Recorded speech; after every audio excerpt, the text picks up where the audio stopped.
হ্যাঁ হ্যাঁ স্যারকে বিলটা দিয়ে আসি, দেখি টাকাটা দেয় নাকি। স্যার আপনার বিলটা। একটা ফোনটা রাখো তো। এই তুই আমাকে চিনিস যে তুই আমার বিল নিতে আসছিস? ভাই দেব, তুই আমার বাবাকে চিনিস? আমাকে তো মনে হয় চিনিস না যে আমার তুই বিল নিতে আসছিস। স্যার খাবার তো আপনি খাইছেন, আপনি আপনার বাপের নাম কেন বলতেছেন এই জায়গায়? বেটা চুপ থাক। তোর মনে হয় এলাকায় রেস্টুরেন্ট চালানোর নিয়ত নাই, তাই না? হ্যাঁ, রেস্টুরেন্ট চালানোর নিয়ত থাকলে আমার কাছে বিল নিতে আসতি না। তুই আমার বাবাকে ভালো করে চিনিস না, যা আমার সামনে তো সর। তুই আর একবার আমাদের বিল চালে তোর রেস্টুরেন্ট আমি আজকে বন্ধ করে দিব। আর স্যার আপনি আমাকে জারি মারতেছেন কেন? আমি তো আপনার কাছ থেকে আমার খাবারের বিল চাইছি। হ্যাঁ বেটা, ভালো করে কইছি সামনেতে যা এখান থেকে। আমি কথা বলতেছিলাম ফোনে, ডিস্টার্ব করছস। আরেকবার বিল চাবি, তোর খবর আছে। যা, বুঝতে পারছস? যাই হোক, এখান থেকে বসে থাকতে আমার ভালো লাগতেছে না। শোন, নেক্সট টাইম আমাদের বিল চালে তোর খবর আছে। আমি এখান থেকে এখন গেলাম। হ্যাঁ জান, কোথায় তুমি? এভাবে কেউ খারাপ ব্যবহার করে মানুষের সাথে? বেবি বলো তুমি কি খাবে? তুমি যেটা খাবে ওটার বিল আমি দেব। বলো তুমি কি খাইতে চাচ্ছ? সত্যি কথা বলতেছো বেবি? হ্যাঁ সত্যি কথা বলছি। দাঁড়াও, এই এদিকে আয়। স্যার আমাকে ডাকছেন? হ্যাঁ তোকে ডাকতেছে, এদিকে আয়। জি স্যার আসতাছি, বলেন কি লাগবে। আচ্ছা দাঁড়াও। আচ্ছা বেবি বলো কি কি খাবা? একটা চিকেন নুডলস, একটা চিকেন ফ্রাইড রাইস আর একটা কোল্ড ড্রিঙ্ক। কি এত কিছু? বিল কে দিব? এই যা যা বলছে তাতে নিয়ে এসো, যাও। কিন্তু স্যার বিলটা কে দেবে? বিলটা? হে বেটা তুই বোকা নাই? কালকে তোকে আমি বুঝাই গেলাম না? তুই আমাদের টাকা চাইছিস, তোর সমস্যা কি? স্যার আপনি একটু বোঝার চেষ্টা করেন, রেস্টুরেন্টের খরচ অনেক বেড়ে গেছে, আমার হাতে একটা টাকাও নাই। সত্যি কথা বলতে স্যার, আপনি আমাদের প্রতিদিন অনেক লস করতেছেন। প্রতিদিন খায়া খায়া বিল দেন না, এভাবে আমাদের অনেক বড় একটা ক্ষতি হওয়ার সম্ভাবনা। স্যার এভাবে বিল না দিয়ে প্রতিদিন চলে যান না, আমাদের অনেক বড় ক্ষতি হয়ে যাবে। আর এই জায়গায় তো আমরা ইনকাম করতে পারছি, আর আমি তো গরিব মানুষ, আমার তো 2-3 টাকা ইনকাম করা লাগে, তাই না? আমার তো সংসার আছে, ফ্যামিলি আছে, আমার তো চলা লাগে টাকা শহর। হ্যাঁ বেটা ঠিক আছে, চুপ থাক। এত জ্ঞান জ্ঞান করিস না। গার্লফ্রেন্ডের সামনে আমাকে অপমান করিস না। যা আনতে বলছে তাই আন। আর শোন, সামনে আমার অফিস আছে, ওখানে তুই চলে আসিস, তোকে আমি বিল দিয়ে দিব। ঠিক আছে স্যার, আমি এখনই সব নিয়ে আইতেছি, আপনারা বসেন। স্যার একটা পানি নিয়ে আসবো না? রে পাগল, বুঝছো? মেয়ে মানুষ সামনে দেখলে এমন কিছু করে। আরে আর বলো না, প্রতিদিন আব্বু আম্মুকে না বলে তোমার সাথে দেখা করতে আমার অনেক কষ্ট হয়ে যায়। আচ্ছা ব্যাপার না, আমরা কয়দিন পরে বিয়ে শাদী করে ফেলবো। যাই হোক, আজকে সন্ধ্যাবেলা বিলটা পাবো, ভালো ভালো খাবার দেই ওনাদের।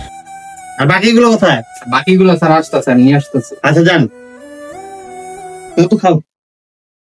হ্যাঁ বেবি বলো। আর না, রেস্টুরেন্টেই আছি। হ্যাঁ তুমি তো ভালো করে জানো রেস্টুরেন্টের খাবারগুলো আমার খুব ভালো লাগে। কোথায়? ও পার্লারে গেছো? না ফিরে আছি আমি, আসবো তোমাকে নিতে। ও আচ্ছা ঠিক আছে ঠিক আছে। মনটা খুব খারাপ, স্যারকে সব খুলে বলি। স্যার আপনার সাথে কিছু কথা ছিল। আচ্ছা আমি ফোনে কথা বলতেছি, আপনি একটু পর আসেন, যান। আচ্ছা আচ্ছা স্যার ঠিক আছে। স্যার কি আজকেও নাটক করবো আমার সাথে? হ্যাঁ বেবি ওই কিছু না, ওই যে ওইটার না মালিক এই জায়গার, ও আসছিল। হ্যাঁ বলো। না না না তেমন কিছু না। বুঝলাম না, টাকা পয়সা না থাকলে কিভাবে মাল সামানা কিনবো? সবকিছুই তো শেষ হয়ে যাইতেছে। স্যারের কি কথা শেষ হয়েছে? এখনো দিকে কথা বলতেছে। না না আচ্ছা আচ্ছা। দুত্তরি হাতটা ময়লা হয়ে গেছে, দেখি হাতটা ধুই, দেখি তো স্যারটা ফ্রি হয়েছে নাকি। আচ্ছা ঠিক আছে ঠিক আছে, আমি তোমাকে রিসিভ করবো। আচ্ছা রাখি। গাছের পাতাগুলো নষ্ট হয়ে যাইতেছে, স্যার এখনো ফ্রি হয় নাই। না না না না আচ্ছা আচ্ছা আচ্ছা আচ্ছা ঠিক আছে, আমি তোমাকে রিসিভ করতে যাবো। আচ্ছা ওকে, আচ্ছা রাখো রাখো। গার্লফ্রেন্ডের কথা বলবো। এদিকে আসো তো। এটা জি স্যার আসতাছি। স্যার তাহলে ডাকলো এবার। স্যার বিলটা দেন, আপনি তো অনেকক্ষণ ধরে ফোনে কথা বলতেছেন, আর আমার বিলটা তো প্রায় 1 সপ্তাহ ধরে দিচ্ছেন না। স্যার আপনার অফিসে গেছিলাম আমি, আর আপনার অফিস তো বন্ধ ছিল। যত কষ্ট করে আমার রেস্টুরেন্টে আবার আসছেন, তাহলে বিলটা দিয়ে দিলে ভালো হইতো। হ্যাঁ তো অফিস বন্ধ ছিল তাতে কিছু, তা তুমি অফিসে যে হাউমাও কেন করছো? আমি ছিলাম না, তুমি চলে আসবে না? তুমি এখানে চিল্লাপাল্লা কেন করে আসছো? স্যার আপনার ভিতরে কি কোনো মানবতা নাই? আপনি কিন্তু পারলে ওদিনকে আমার বিলটা দিতে পারতেন, তা না করে আপনি আপনার অফিসে ডাকছেন, আর আপনার অফিসে গিয়ে অফিসটা বন্ধ পাইছে। স্যার দেখেন স্যার, আপনার টাকাটা দিলে আমি রেস্টুরেন্টের অনেক কিছু কিনতে দেবো, অনেক কিছু শেষ হয়ে গেছে, আর কেনাকাটা না করলে আমি ফকির হয়ে যাবো স্যার। আর আপনাকে হাত জোর করে আমি রিকোয়েস্ট করতেছি, আমার টাকাটা দিয়ে দেন। টাকা না দিলে তুমি আমার কি করবা? স্যার এটা কোন ধরনের কথা? আপনি আমার রেস্টুরেন্টে আসছেন, খাবার খাইছেন, এখন বিল দেওয়ার সময় কেন আমার সাথে নাটক করতেছেন? দেখেন স্যার, আপনি কি আপনার কোনো ক্ষতি করছি? আপনি আমাকে খুলে বলতে পারেন। এবার একটা কাজের কথা বলছো, দাঁড় তোমাকে আমি বলতেছি। আপন একটু এদিকে আসো তো। জি ভাইয়া। আরে এই ছেলেটা এখানে কেন? এই ছেলেটাকে কি আপনি চিনতে পারছেন? ও আমাদের বাসার ড্রাইভারের ছোট ভাই। ওরকে আপনি চাকরিতে বের করছেন এবং কি ওর স্যালারি দেন নাই? কি সমস্যা আপনার? এখন কি বলবো ওনাকে আমি? আপনি ওকে 2 মাস ধরে বেতনের জন্য ঘোরাচ্ছেন, আর আপনি কিনা আমার থেকে টাকা নিতে আসছেন। কি সমস্যা এখন আপনার বলেন? স্যার আমার রেস্টুরেন্টে আগের মতো ওরকম আর বেচা কিনা হয় না, আর আমি খুব অভাবে আছে, আমার অনেক দিকে অনেক দেনা হয়ে গেছে, আর আমি আমার সংসারের চাপে অনেক ঝামেলায় আছি, তার জন্য ওর স্যালারিটা আমি দিতে পারি নাই। কি আপনি আমাকে বোকা মনে করছেন? আপনি রেস্টুরেন্ট চলতেছে না, আপনি অনেক ঋণে পড়ে গেছেন। নাটক করেন না, বুঝছেন? আমি আপনার ব্যাপারে খোঁজ নিছি। আপনি নতুন কর্মচারী ঢুকায় 1 মাস কাজ করে বেতন না দিয়ে বের করে দেন, তাই না? আপনি কেমন মানুষ সেটা আমার জানা হয়ে গেছে।